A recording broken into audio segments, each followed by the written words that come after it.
इस वक्त मौजूद हूँ ग्रीन टाउन में यासिर शामी साहब की जो है रहाइश गाह पे। इनका जो जनाजा है यहाँ से उठाया जाना, उनकी वालदा की ख्वाहिश थी कि जनाब उनको जो उनका आबाई घर है वहाँ वालदा का जनाजा उठाया जाए। शामी साहब 2 दिन से नहीं सोए, उनकी वालदा की तबीयत 2 दिन से बहुत ज़्यादा ख़राब थी। जी अस्सलाम वालेकुम नाज़रीन, मैं हूँ आपका मेज़बान इर्तज़ा भट्ट और आप देख रहे हैं RP प्रोडक्शन। नाज़रीन इस वक्त मौजूद हूँ ग्रीन टाउन में यासिर शामी साहब की जो है रहाइश गाह पे।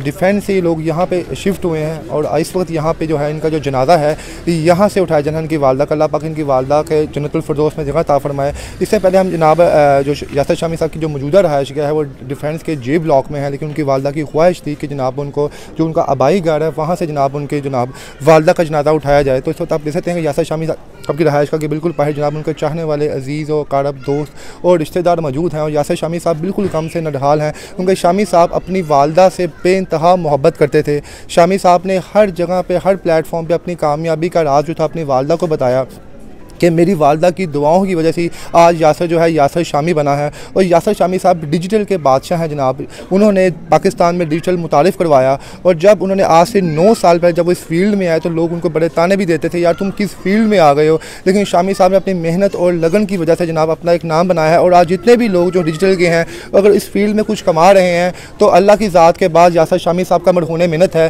कि यासिर शामी साहब ने इतने लाखों लोगों को जो है रोज़गार इस फील्ड में फ़राहम किया।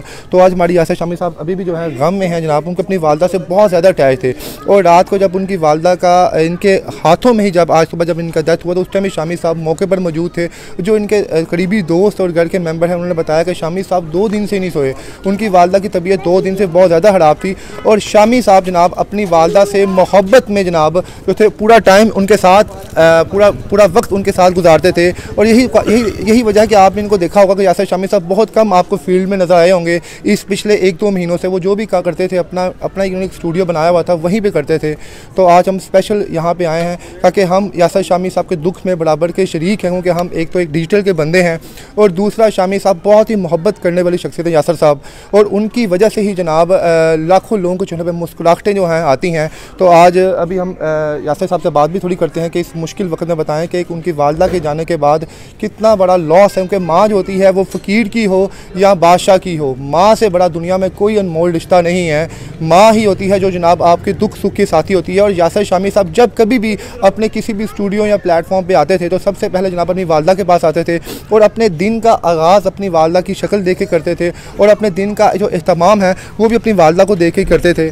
तो मैं बखूबी समझ सकता हूँ कि शामी साहब जनाब इस वक्त किस कुर्ब और तकलीफ़ में हैं, कितनी अजियत में। लेकिन हम लोग दुआ गो हैं अब जो हमारी ये वीडियो देखे ख़ुसूसी तौर पे शामी साहब के लिए, उनकी वालदा के लिए ख़ुसूसी दुआ फरमाए कि अल्लाह पाक उनका अगला सफ़र आसान फरमाए, क्योंकि माँ के बगैर दुनिया में कोई भी रिश्ता आपके साथ मुखलिस नहीं है। एक माँ ही होती है जो दुख दर्द में आपके साथ होती है। आपको कोई तकलीफ़ जब पहुँचती है तो माँ ही आपके पास आती है, माँ ही आपके मरहम लगाती है। तो शामी साहब को अब देख के बखूबी अंदाज़ा हो सकता है कि कितने वो टूटे हुए हैं, क्योंकि ये वक्त जो है बिल्कुल नाकाबिले जो है वो बर्दाश्त है। क्योंकि जब आप पे ये लम्हा आता है तो आपको एहसास होता है कि कितना अनमोल रिश्ता आपसे दूर हो गया।